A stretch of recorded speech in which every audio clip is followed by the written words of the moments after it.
السلام عليكم واهلا بيكم ليله جديده من ليالي العظمه. ولكن النهارده هي مش عظمه، والفيديو اللي انت هتشوفه ده فيديو يزعل كتير قوي من الجمهور المصري، سواء جمهور الزمالك او الاهلي. ولكن يا سيدي قبل ما نتكلم ونقول اي كلمه او اي حرف، نسمع الفيديو ده ونشوف ايه اللي حصل فيه ونتكلم ونمزمز فيه.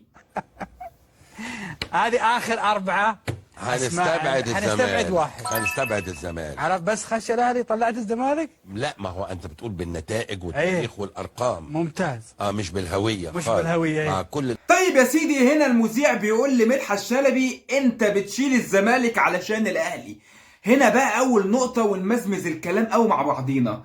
قال له بتشيل الاهلي علشان الزمالك، ما قالوش انت بتسيب الهلال والنصر علشان الزمالك. لا، هو قال له الاهلي. هو خلاص هو حاطط في دماغه ان الانديه السعوديه والهلال والنصر الاجمد الجامدين، التاريخ والهويه والارقام كلهم عندهم، وان محدش يعرف ينافسهم. وقال له بتشيل الزمالك علشان الاهلي.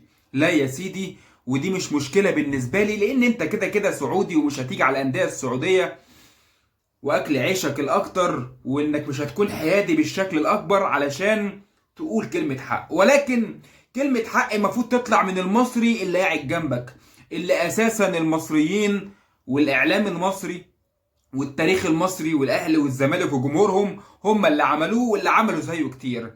ولكن بقى قال لك ايه؟ قال له اصل انت هنا بتقارني بالتاريخ والنتائج ومش عارف ايه ومش بالهوية. يعني انت يا سيدي بتقارن دلوقتي يا مدحت شلبي بتاريخ وارقام ومش عارف ايه تاني ومش بالهوية. طب يا سيدي هقول لك التاريخ والارقام. لما نيجي نتكلم في تاريخ فهنلاقي ان الزمالك من 1911 والاهلي بتاريخه الكبير ب 1907. ولكن بقى لما نيجي للارقام وبالتاريخ ونتكلم اكتر، هنيجي نتكلم بالنسبه للبطولات بثلاث فرق. هنلاقي الزمالك اللي عنده 77 بطوله ما بين القاريه والمحليه. هنيجي نبص لفريق النصر اللي انت سبته والهلال، هنلاقي النصر عنده 28 بطوله ما بين المحليه والقاريه. هنيجي نبص لفريق الهلال اللي انت برضه سبته 66 بطوله ما بين القاريه والمحليه. يعني انت برضه معرفتش ان انتوا الاتنين تقدروا انه حتى تقربوا للزمالك. الهلال قريب ب10 بطولات، ولكن الزمالك مع ظروفه الصعبه وسنين كتير ما كانش بياخد بيها بطولات، وبرضه الزمالك محتل القاره هو والاهلي، وان الاهلي وبعده الزمالك.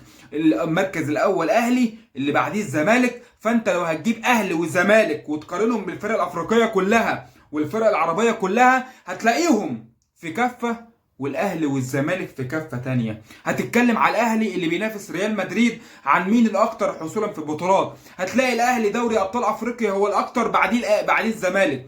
هتلاقي في البطولات القاريه الاهلي ثم الزمالك، السوبر الافريقي اهلي ثم الزمالك. فانت بتتكلم في تاريخ كبير ما بين اهلي وزمالك، وبالزمالك بالاخص، لان انت جبت سيره الزمالك وبتسخر من الزمالك وبتقلل من تاريخ الزمالك. ولكن الزمالك اعرف التاريخ مع ان انت عارفه، ولكن الحيادية مش عندك، وان السيكمنس والفلوس مغمية عينك وعاوز تروح وتاكل عيش. ولكن لما تيجي تاكل عيش اوعى تيجي على اهلي او زمالك، لان وقتها هيحصل فيك اللي حصل على السوشيال ميديا دلوقتي ده يا مدحت يا شلبي. كفاية عظمة لحد كده. الاهلي والزمالك هما الافضل في افريقيا وفي الانديه العربيه، ومهما تعملوا تاريخ بفلوس وتجيبوا ملايين من لعيبه من اوروبا، ولكن في النهايه هتيجوا قدام الاهلي تاخدوا على قفاكوا زي ما خدتوا في الهلال والاتحاد. وبرضه الزمالك كنتوا جايبين لعيبه جامده جدا، ولكن في النهايه بتخسر من الزمالك في السوبر المصري السعودي لما نفتكر.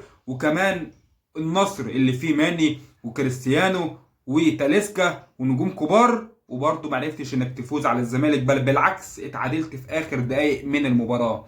كفاية عظمة لحد كده، وابعتها له.